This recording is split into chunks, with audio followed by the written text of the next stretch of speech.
Hello everyone and welcome. I'm Professor Boucher and today we're going to be going over cost behaviors, cost volume profit formulas, and doing some cost value profit analysis. So without waiting too long, let's jump right into that. The first thing we're going to go over is cost behaviors. There's three primary cost behaviors that we're going to be looking at today. Those are going to be variable costs, fixed costs, and mixed costs. Now let's go ahead and talk about them a little bit. The first one we're going to look at is variable costs. Now, the way variable costs work is they will go up and down based on the level of production. So if we don't produce any, we shouldn't have any variable costs. And the more of an item that we produce, the higher our variable costs will go. Let's jump into the problem. Now let's assume that we're an ice cream manufacturer and we're going to consider what would be the variable costs. So the first one would probably be something like sugar. Because if we don't manufacture any ice cream, we shouldn't need any sugar. Also, we would expect things like cream. These are both going to be direct materials for our product. And then if we're someone who's manufacturing this in a wholesale setting, I would expect we're also going to have things like cartons to put the ice cream in. These are just a couple of the items that would be variable manufacturing costs for an ice cream maker. There's more, and I'm sure you guys could come up with more, but let's not belabor this process. So next we're going to take a look at the variable cost on a per unit basis. Now, what's going to happen with the variable cost on a per unit basis is different than the total costs. So we know that the total costs will go up the more units that we produce, but on a per unit basis, it should actually remain the same. Right? Because our inputs, which are going to be the sugar and cream, should stay the same cost during our level of production. Now, you might say to me, Professor, what happens if we can get something like a reduction in price based on volume? Okay, but that would then be averaged over that level of production. So focusing on just a single level of production, these inputs for variable should remain the same. Now, our total variable costs, though, in relation to this, will continue to increase the more that we make something, right? Because every time we add a new unit, those costs will go up. The next thing we'll talk about is fixed costs. Now, kind of as the name implies, fixed costs are stuck. They are not going to be able to change regardless of our level of production. So if we make 0 units, our costs are going to be the same for these. And if we make 1,000,000 units, then our costs are still going to be the same. So if we're thinking that we're an ice cream manufacturer still, what would be some of our fixed costs? Well, I'm going to assume that we're going to rent our factory. So we've got our rent of factory. We're also going to have things like our real estate taxes. Those are going to stay the same. Doesn't matter how many units we're producing, those are always going to remain the same. Now we'll talk about how those costs are affected when production is taken into account. So fixed costs on a per unit basis will actually go down the more that we produce something.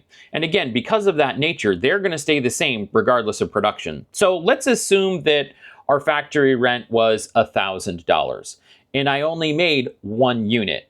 That cost of factory rent applied to that 1 unit is $1,000. Now let's say all of a sudden we changed that to 100 units, in which case now our factory rent applied to each unit is only going to be $10. Now the total fixed costs, the way these are going to work, again, they are not going to change at all. They will stay the same regardless of our level of production. In this scenario, we're an automobile manufacturer, and we're going to determine if each one of these costs is period or product and how they would act. So steel, we're manufacturing a car, steel is going to be a product cost. And its behavior, if we created no vehicles, we should have no costs for steel. So this is going to be a variable cost for us. Next, we're going to move on to factory rent. First, we need to determine, is it a product or a period cost? Well, it is going to be a product cost because I can't manufacture my vehicles without it. And then my cost behavior, it's going to be fixed. We have to pay the same amount for our rent, whether we manufacture 0 vehicles or 100 vehicles. Next one that we're going to move on to is the accountant salary. In this case, we would identify, are they a product or a period cost? Well, they don't manufacture the vehicle, so that means they're going to be part of our period costs. And the benefit they provide us is helping us keep our financials accurate for one period. And their cost behavior. Now, this might be a little confusing for some of us if we're not familiar with the industry, but most of the time with an accountant, you're being paid on a fixed salary, right? They are going to pay us the same amount for our salary for the whole entire month. Usually you're not on an hourly basis as an accountant, so that's going to be fixed costs. Next, we're going to move down to assembly line wages. Now, these are our employees who are actually making our product, so they are a product cost. And unfortunately, if we didn't manufacture any vehicles, we're not going to pay them, so they are going to be a variable cost. Next, we're going to move down to factory electric. In the factory electric, this is going to be for manufacturing our vehicles, so this is a product. This is a little bit of a different cost behavior. This is a mixed cost. Why? Because it has two separate components. It has a fixed component as well as a variable component. In electricity, what happens is you will have a connection fee per month, meaning that every month we will have to pay a specific amount just to have electricity run to our building. Then the electric company will charge us per kilowatt hour for every amount of electricity that we use. So there's two components in a mixed. Now we're moving on to our cost volume profit formulas. Here we're just going to talk about the different formulas, how we use them, and where they would help us in a business. I'm going to come at this one a little bit differently. Instead of starting on the left-hand side with the formulas and matching the items to the right to them, I'm going to go ahead and review the actual items and then apply it to one of the items on the left. The first one that we'll go over is unit contribution margin. In this one, we're measuring how much revenue will be left over after we cover the variable cost of the product. This additional revenue is going to go towards things like covering the rest of our operations, as well as being used towards our profit. It is one of our most simple formulas, where we're just going to take the sales price per unit minus the variable cost per unit. The next one we'll take a look at is contribution margin. With contribution margin, it's essentially the same thing as contribution margin per unit, but we're looking at the total organization. So this is going to give us the total amount of money that we'll have left over to apply towards overall costs and potentially profit. In this case, we don't have the formula here. We're going to move down to the next one, which is target profit sales in units. This formula tells us how many units we have to sell to be able to cover both the total manufacturing costs of our items and to be able to meet the profit we've promised to our investors. In this problem, we do not have the formula given. So we're going to move down to the next one. This one is target profit sales in dollars. This is going to tell us something similar to what the one just above it was going to tell us, but instead of in per unit sales, it's going to tell us in total dollars that we have to sell. And this is going to be down here in number 6. This is going to be D, because we have to cover the two items, our fixed costs and our target profit, with the money left over after covering variable costs, which is our contribution margin ratio. Next, we'll move down to margin of safety as a percentage. Now, I'm going to do two things here. First, we're going to talk a little bit about margin of safety.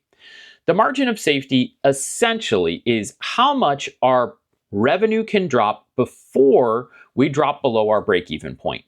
Now, our break-even point is where we make no money, so not bad, not good, but as soon as we drop below that, we are losing money. So this lets us know how much kind of safety do we have in that area.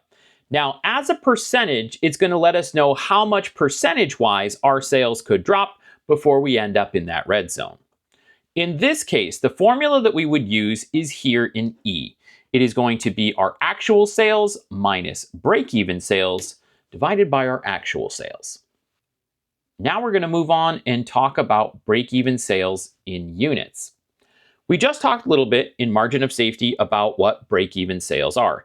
Essentially, we make no money. So if we're looking at going into a business and it's our first year operating, or we're going into a new production line and it's our first year operating, we're oftentimes less worried about making a larger profit and more worried about just covering the costs.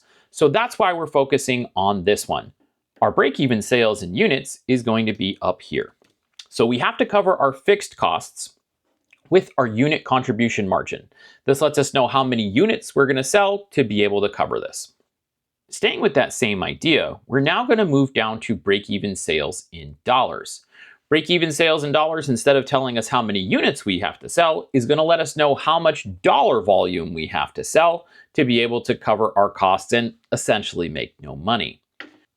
So for this, we're covering our fixed costs still, but we're going to use our contribution margin ratio rather than our unit contribution margin.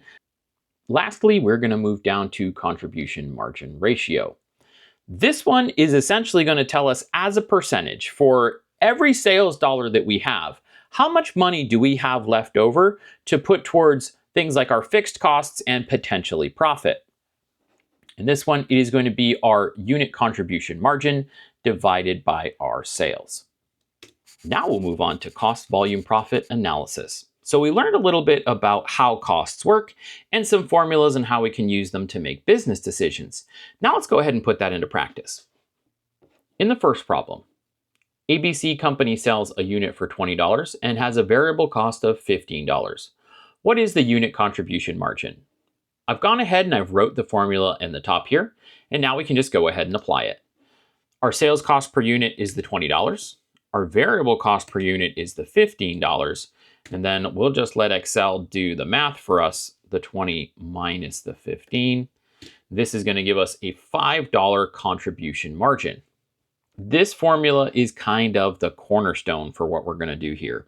This contribution margin per unit is then also used to determine our contribution margin ratio and also our contribution margin in total. Now we'll move on to number 2. BCD company has sales of $200,000, total variable costs of $120,000, and total fixed costs of $50,000. We need to find out what is the company's operating profit. So, like any other time, we would start with our sales, and we're going to take out our variable costs, the $120,000 of variable costs. Again, I'm going to let Excel go ahead and do this process for me. We're going to end up with $80,000. Now remember, this $80,000, instead of just being my contribution margin, is going to be my total contribution margin. Now we'll go down and we will back out our fixed costs, which are going to be the $50,000. Now we'll let Excel do the math for us. We will take our total contribution margin of $80,000, subtract out our fixed costs of $50,000, and we end up with an operating profit of $30,000. Now we'll move down to number 3. CDE company has fixed costs of $300,000, a sales price per unit of $30, and a variable cost per unit of $20. How many units does CDE have to sell in order to break even? We're going to calculate the two break evens, both in dollars and in units. I've gone ahead and entered the formulas to the left. Now we're going to use Excel to calculate it. So based on that formula, we're going to take our total fixed cost, the $300,000, and we're going to divide that by our contribution margin per unit, which is going to be the $30 sales minus the $20 of variable cost, divided by our sales cost, which is the $30. And that's going to give us $900,000 to break even. Now we're going to do the same thing, but find it in units. So we're going to take our total fixed costs, and we are going to divide that by our contribution margin per unit, which is the $30 sales price minus the $20 variable cost. And that's going to give us 30,000 units. All right, I hope you guys found this helpful, and I hope to see you again next time.